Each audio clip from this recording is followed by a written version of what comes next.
Hello everyone. First of all, welcome to YouTube channel. In this video, we will discuss the vibrational energy of the simple harmonic oscillator.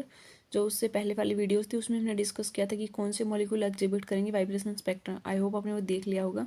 And rotational हमारा complete हो चुका है। ठीक है, 2 या 3 videos में आपका स्पेक्ट्रोस्कोपी वाला कंप्लीट चैप्टर को ही हम कवर कर देंगे, रमन वगैरह भी। ठीक है, देन हम नेक्स्ट आपके और चैप्टर स्टार्ट करेंगे। अब देखिए, वाइब्रेशनल एनर्जी देखनी है तो हमें इसमें कंसीडर क्या कर रहे हैं हम, डाई एटोमिक मॉलिक्यूल। आपके डाई एटोमिक मॉलिक्यूल हैं जिसका एक मॉलिक्यूल का मास m1 मान लें, का m2 है। फॉर एग्जांपल ये है ओसिलेटर, जैसे ये वाइब्रेशन फॉर एग्जाम्पल हम स्प्रिंग से हैं, ये आपका है m2 और ये है आप इसकी जैसे आर बीच में इक्विलिब्रियम, ये आपका पोजीशन है। ठीक है, एक का मास m1 है, m2 है, वाइब्रेशन ओनली रोटेट वाइब्रेट हो रहा है तब आपका।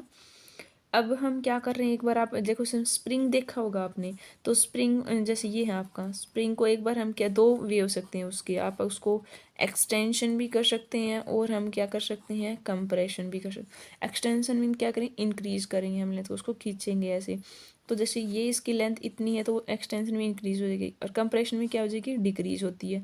अब देखो मान लीजिए ये स्प्रिंग है, अगर इसको आप कंप्रेशन करोगे तो ये डिक्रीज होएगी, तो कंप्रेशन में तो इसकी लेंथ इतनी आ गई और एक्सटेंशन में क्या होगी, इंक्रीज हो जाएगी।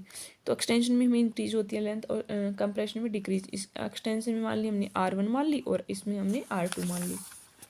ये हम सिंपल हार्मोनिक ऑसिलेटर की कंडीशन देख रहे हैं। इक्विलिब्रियम में दोनों इक्वल है, एक्सटेंशन में आपका इंक्रीज हो रहा है, ठीक है, और जो कंप्रेशन में आपका डिक्रीज हो रहा है, R2 ने बता दिया। तो सिंपल हार्मोनिक ऑसिलेटर में आपने पढ़ा होगा कि जैसे रेस्टोरिक फोर्स हम स्प्रिंग में कैसे होता है, जैसे हमने क्या होगा, स्प्रिंग को आपने सीधी प्रेस कर लिया, उसको जब आप छोड़ दोगे उसके ऊपर जो आपने फोर्स लगा रहे हो या जो भी प्रेशर अप्लाई कर उसको छोड़ दोगे तो वो अपने आप आएगा। तो उसमें जो रेस्टोरिक फोर्स होता है वो अपने आप लगता है ना, पुश और पुल वाला, तो ये आपको पता है। तो रेस्टोरिंग जैसे आप रबड़ को ले लो ऐसे करोगे तो वैसे ही होता है आपका। तो रेस्टोरिंग फोर्स आपको पता है कि वो प्रोपोर्शनल होता है कितनी डिस्प्लेसमेंट हुई है उसमें। हुक्स लॉ आपने पढ़ा हुआ है, एक फिजिक्स में भी हम पढ़ते आए हैं। हुक्स लॉ क्या होती है, फोर्स डायरेक्टली होता है डिस्टेंस कितनी हुई है उसकी डिस्प्लेसमेंट के, और आपको इस कॉन्स्टेंट को हटाने के लिए आपको पता है कि के, और ये हम नेगेटिव लेते हैं क्योंकि जो हमने इस जगह इस साइड लगाया और वो जो फोर्स लगेगा रेस्ट अपोजिट, तो ये नेगेटिव, तो force equal to minus k x, ये होता है according to Hooke's law. Physics में भी हम पढ़ते आए हैं, इलास्टिसिटी वाले चैप्टर में पढ़ा होगा आपने, स्ट्रेस स्ट्रेन वगैरह वहीं पे भी आया था आपका। तो यहाँ पे जो के होता है ना, इसको हम क्या बोलते हैं, जो फोर्स कांस्टेंट है उसको हम बोलते हैं। तो पोटेंशियल एनर्जी होती है ना इस टाइप के ओसिलेटर की, तो वो डिस्प्लेसमेंट का आपको पता है कि एक्स का फंक्शन होती है इक्विलिब्रियम पोजीशन पे। तो आप हमने ये भी पढ़ा है कितनी होती है उस एनर्जी की वैल्यू पोटेंशियल की, 1/2 के जो फोर्स कांस्टेंट इनटू वो डिस्प्लेसमेंट कितनी है, तो उसको हम एक्स बोलेंगे। ठीक है, अब एक्स की वैल्यू वो डिपेंड करेगी, जैसे 1/2 के है एक्स। अब टोटल आपने आर मान लिया, अगर इक्विलिब्रियम पोजीशन से डिस्प्लेस हो रहा है तो आपको टोटल करोगे तो आपका आर माइनस में आर ही का स्क्वायर हो जाएगा। हमने मान लिया कि एक्स आपका क्या हुआ है, डिस्प्लेसमेंट हुआ है। ठीक है, उसको तो आर ही तो अब इक्विलिब्रियम की बॉन्ड लेंथ होगी। और जो पोटेंशियल एनर्जी हमने, अब देखो आप प्लॉट देखो एक, ये आपने देखा होगा कि प्लॉट इस टाइप से आता है आपका, ये आपका है आर ई जो इक्विलिब्रियम वाले डिस्प्लेसमेंट का और पोटेंशियल एनर्जी का ऐसे इंक्रीज, ये यहाँ पे फिर डिक्रीज होता है फिर इंक्रीजमेंट, जो इसके अकॉर्डिंग ग्राफ बनता है। पोटेंशियल एनर्जी यहाँ पे आर है, जो डिस्प्लेसमेंट है, ये इक्विलिब्रियम पोजीशन पे मिड में रहता है। तो ये तो हमने बताया। और आपको पता है कि ऑसिलेटरी फ्रीक्वेंसी की वैल्यू कितनी होती है, वी जो होती है 1/2 पाई√2 ये भी हम फिजिक्स में पढ़ते हैं ऑसिलेटरी फ्रीक्वेंसी की वैल्यू, जैसे हम टाइम पीरियड की भी निकालते हैं। तो यहाँ ऑसिलेटरी फ्रीक्वेंसी होती है 1/2 पाई√k/, के आपको पता है फोर्स कांस्टेंट, और म्यू आपका रिड्यूस्ड मास जो होता है 1/m1 + 1/m2। ठीक है, म्यू रिड्यूस्ड मास होता है डाई एटॉमिक जो भी वाइब्रेटर हैं। और ये आपने देखा होगा श्रोडिंगर वेव जो इक्वेशन होती है वो सॉल्यूशन निकालती है सिंपल हार्मोनिक ऑसिलेटर के लिए, जो क्वेंटाइज्ड वाइब्रेशनल एनर्जी की वैल्यू होती है। आपको डेरिवेशन नहीं करना, सिंपल वैल्यू पुट करनी है एनर्जी की, क्योंकि जैसे श्रोडिंगर वेव इक्वेशन को हम यहाँ डिटेल से डिस्कस नहीं करेंगे, वो आपको है भी नहीं। इसमें आपको सिंपल एनर्जी हम बताएंगे कि with the help of Schrodinger wave equation हम कैलकुलेट करते हैं हार्मोनिक ऑसिलेटर के लिए वाइब्रेशनल एनर्जी की वैल्यू। ये आपने पता है कितनी होती है, V1 + n/2 इंटू में एच में। ठीक है, क्वांटम में भी हम निकालते हैं ये, V की वैल्यू आपकी 0, 1, 2, 3 ऐसे सोन हो सकती है। V को हम क्या बोलते हैं यहाँ पे, वाइब्रेशनल क्वांटम नंबर। ठीक है, और जो ये दूसरा म्यू है एच म्यू, इसको वाइब्रेशनल आपकी फ्रीक्वेंसी होती है। अगर आप इसको वेव नंबर की टर्म में एक्सप्रेस कर दोगे तो इसको आप किसे डिवाइड कर दोगे, एच सी से। तो एच सी से एच कैंसिल, तो यह आ जाएगा V1+2 mu by C.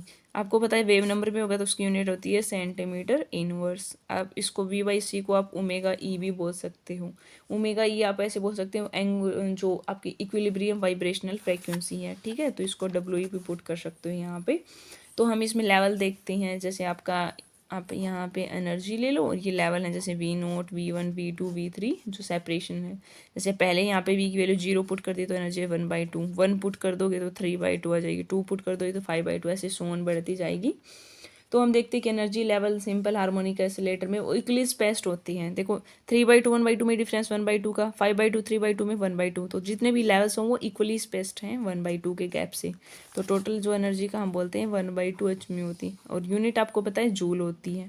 Wave number में बताओगे तो हमने बताया यहाँ पे क्या आ जाएगा 1/2 एच ओमेगा ई। ओमेगा ई क्या होता है, एंगुलर फ्रिक्वेंसी। एंगुलर नहीं, आप उसको इक्विलिब्रियम वाइब्रेशनल फ्रिक्वेंसी बोलोगे तो वो ज़्यादा ठीक रहेगा।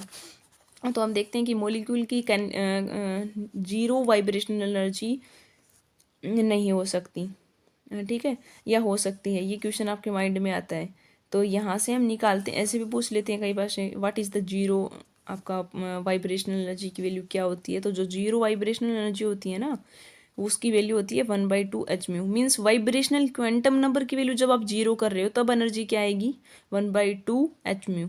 तो ठीक है, can never have zero vibrational energy. तो ये इम्प्लाइज कर रहा है कि मॉलिक्यूल के पास तो एक क्वांटिटी होती है ना 1/2 एच म्यू, इसी को हम जीरो पॉइंट एनर्जी बोलते हैं। तो कई बार आपसे पूछ लेते हैं कि एक्सप्लेन करो कि आप वाइब्रेशनल जो है हमने निकाला हार्मोनिक ऑसिलेटर की energy and zero point energy को एक्सप्लेन करो। तो जीरो पॉइंट एनर्जी कौन सी होती है, जहाँ पे वाइब्रेशन क्वांटम नंबर की वैल्यू जीरो होगी तो ये आ जाएगा 1/2 एच म्यू, या इसकी टर्म में बताओगे तो आ जाएगा 1/2 ओमेगा ई। तो हम जीरो पॉइंट एनर्जी को हमने बता दिया। नेक्स्ट, और आपका सिलेक्शन रूल आपका सेम वही होता है जैसे डेल वी की वैल्यू +-1। जो चेंज है आपका वो +1 का होना चाहिए डिफरेंस, या -1। -1 है इसका मतलब आपको पता है एमिशन हो रहा है, +1 है मीन्स एब्जॉर्प्शन हो रहा है, ठीक है। और वैसे हमने बता दिया कि चेंज क्या होना चाहिए, आपका डायपोल मोमेंट की वैल्यू चेंज होनी चाहिए। और स्पेक्ट्रम करोगे तब भी आपका चेंज निकाल सकते हो, जैसे ये फर्स्ट के लिए निकालना है उस चेंज करोगे तो V+1 माइनस में EV। जब इनका चेंज की वैल्यू निकालते हैं तब भी आपका यही उसमें क्या हो जाएगा, जैसे EV है 1/+1/2 और इंटू है ओमेगा ई, और +1 और कर दोगे तो उसमें कितना आ जाएगा 3/2। तो V+3/2 ओमेगा ई माइनस में ये वाली टर्म है इसमें सब्ट्रैक्ट, तो ओमेगा ई का डिफरेंस आता है, ठीक है। फिर इसमें 3 टर्म है वो आगे डिस्कस करेंगे, फंडामेंटल फ्रीक्वेंसी वगैरह वो। तो आई होप आपको ये समझ आया होगा। Thanks for watching my channel.